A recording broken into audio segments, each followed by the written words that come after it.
বাড়িতে চিকেন আনলে আমরা অনেকেই অনেক রকম রেসিপি বানিয়ে খাই, কিন্তু আজকের রেসিপি হলো 5 ফোড়ন চিকেন। অন্য রকম স্বাদের একটা রেসিপি। প্রথমে চিকেনটাকে ধুয়ে নুন, টক দই আর সর্ষের তেল মাখিয়ে রেখে দেব। এবার কড়াইতে সর্ষের তেল গরম করে নুন হলুদ দিয়ে মাংসের আলুগুলোকে লাল করে ভেজে তুলে নেব। কড়াইতে আবারও একটু সর্ষের তেল দিয়ে 5 ফোড়ন, শুকনো লঙ্কা আর পেঁয়াজটাকে একটু ভাজা হলেই পেস্ট করে রাখা আদা রসুনটা দিয়ে দেবো। কেটে রাখা একটা টমেটো আর 5 থেকে 6টা কাঁচা লঙ্কা দেব। ঝালটা তোমরা তোমাদের আন্দাজ মতন বুঝে দিও, যে যেরকম ঝাল খাবে সে সেরকম লঙ্কা দিও।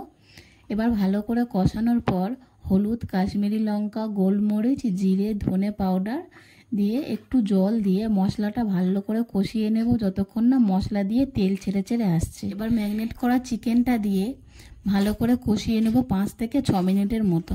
চিকেন একটু কষাতেই দেখবে যে সিদ্ধ হয়ে আসছে, তখনই ভেজে রাখা আলুটা দিয়ে আবারও 2 মিনিট ভালো করে কষিয়ে নেব।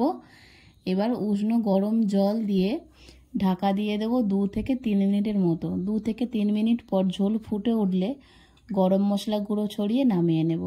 এই রেসিপিটি ভালো লাগলে চ্যানেলটিকে সাবস্ক্রাইব করে নেবার অনুরোধ রইল। আর দেখা হচ্ছে আবারও একটা নতুন রেসিপির সাথে। এখনকার মতো টাটা।